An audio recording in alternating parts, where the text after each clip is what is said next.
Thank you for having me. Of course, the release of a prisoners is a national demand because all Palestinian prisoners deserve their freedom. They deserve to live free like all other people around the world. And political prisoners is a Palestinian demand that they all be get released. Of course, it does mean that it brings back the Palestinian issue to the international arena to remind the entire world that the Palestinian people are under a brutal occupation and an apartheid system that imprison people without court and imprison people for a long period of time without any justice or mercy. Our Palestinian prisoners have suffered immense torture and suffered solitary confinement for indefinite time. This is abhorrent, and the entire world needs to remember that this Israeli occupation is against all the human values in this world and against all the human law. The world must act and must remember that the Palestinian people are under a massive injustice. So tomorrow, the fourth round of the detainee exchange process will take place. What can we expect from tomorrow's detainee exchange? Will it proceed as smoothly, or will there be delays like we witnessed last night?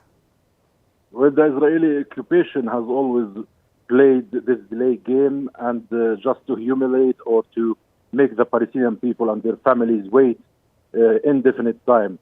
I expect from Israel to behave like it always behaves, brutally, inhumanely, like they always do. Tomorrow there will be release of 3 prisoners, and we expect around 90 prisoners, and we hope that everything will happen smoothly. Mm-hmm. Now, speaking of Netanyahu's far right-wing parties, what is the significance of Israeli Finance Minister Smotrich's statement about Israel returning to the fight after the first phase of the deal concludes in early March? This is what we fear since the beginning of this ceasefire. They have, in many occasions, announced that they want to resume the war after phase 1. Of course, it demands from the international community and the mediators to put all pressure and assert all political and financial pressure in Israel to stop this catastrophic threat. Resuming the war on a city that is decimated with 2 million displaced human beings, with a destruction, massive destruction, whipping out the north, whipping out the south, and whipping more than 70% of the Palestinian residents in Gaza is a catastrophe, is a slaughterhood, and the world needs to stop Israel immediately from doing this. Of course, Smotrich, an ultra-right, racist, religious Zionist who does not look at the Palestinians as human beings, must be confronted from the world.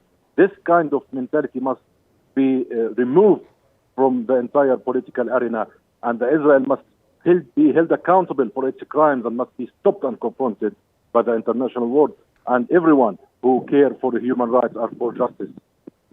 Now, sir, from your point of view, could the detainee exchanges lead to a broader de-escalation of tensions in the region, or are they more of a temporary solution? Yeah, could you repeat the question, please?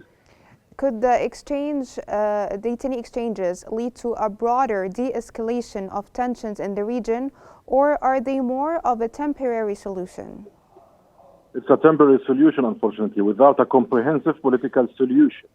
To end the Israeli occupation, to end the apartheid, it will not be enough to stop the cycle of war and the cycle of invasion by Israel.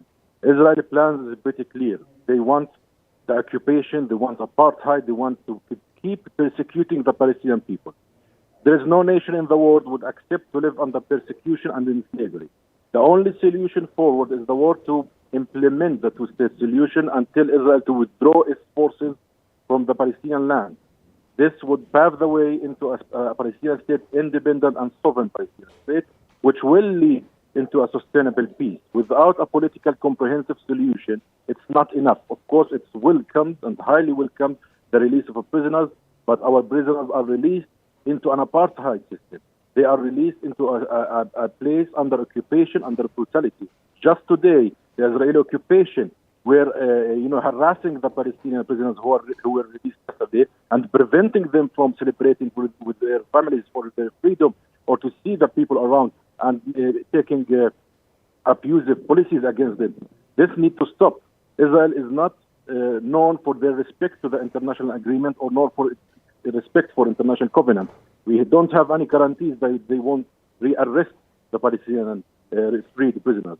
So a political solution based on the two-state solution and the Arab Peace Initiative is the only way forward. Now, given the volatility in the region, what precautions are being taken to ensure the safety and security of those being exchanged? There is no actual guarantees. Now, the only thing that we have seen from the ceasefire agreement that they will not rearrest them based on the last acquisition. But that does not prevent Israel from inventing new acquisitions against the Palestinian prisoners. So it's not really guaranteed. And the Israeli occupation, as you have seen, they don't care about international law and they didn't care about the human rights. So without a deterrent policies by the international world, it will continue its violation, and which inflicting the entire region.